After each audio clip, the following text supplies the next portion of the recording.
Et cette semaine est aussi celle de la finance solidaire. Un bus sillonne la France et affirme que cette finance particulière peut apporter des réponses concrètes à la problématique de l'emploi. Ce bus est à Toulouse aujourd'hui grâce en partie à notre invité Alban Maillard. Bonjour. Bonjour. Merci d'être avec nous. Vous êtes le secrétaire général de la CARAC, première mutuelle d'épargne et de retraite. Avant toute chose, qu'est-ce que c'est qu'un financeur solidaire ? Alors, un financeur solidaire, c'est une personne qui accepte, par le biais de son épargne, de financer des projets à forte utilité sociale. En fait, son épargne ne va pas uniquement le rémunérer, mais il va aussi servir justement à financer des projets qui ne trouveraient pas, au travers de la finance traditionnelle, des financements. Comment s'y prend-on? Comment donner du sens à son épargne? Qui est-ce qu'on va voir? Comment ça marche? Comment ça marche?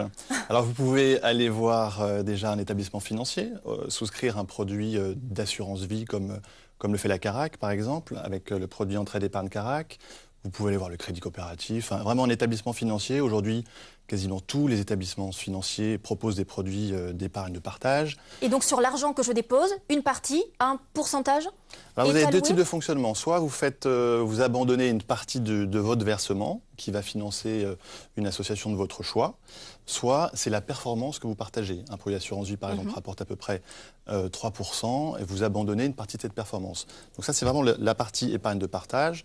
Vous pouvez au travers aussi de votre entreprise, et c'est ce qui fait aujourd'hui vraiment la force de la finance solidaire, puisque les fonds d'épargne salariale aujourd'hui ont l'obligation de réserver une partie de leur encours à la finance solidaire, ce qu'on appelle les fonds 90-10. Et puis vous avez un dernier point, vous pouvez aller voir des structures associatives, des financeurs solidaires qui sont plutôt réunis sous la forme de sociétés de capital risque normal. On va investir directement dans le capital d'une entreprise. Un exemple concret dans notre région en Méditerranée. Dans votre région, le meilleur. Le meilleur, c'est Envoi, j'ai envie de dire, qui, d'ailleurs, à l'initiative d'Airbus qu'on a vu tout à l'heure, et de la mairie de Toulouse, fait la réinsertion de personnes par l'activité économique. Des gens qui sont justement en situation de chômage, qu'on va remettre sur le circuit de l'emploi en leur apportant une vraie formation et puis surtout en trouvant à la sortie une entreprise qui veut bien les embaucher. Merci pour toutes ces précisions. Le bus donc de la finance solidaire est à Toulouse toute la journée jusqu'à 18 h. Il est à la sortie du métro Jean Jaurès. Merci à vous. Merci à vous.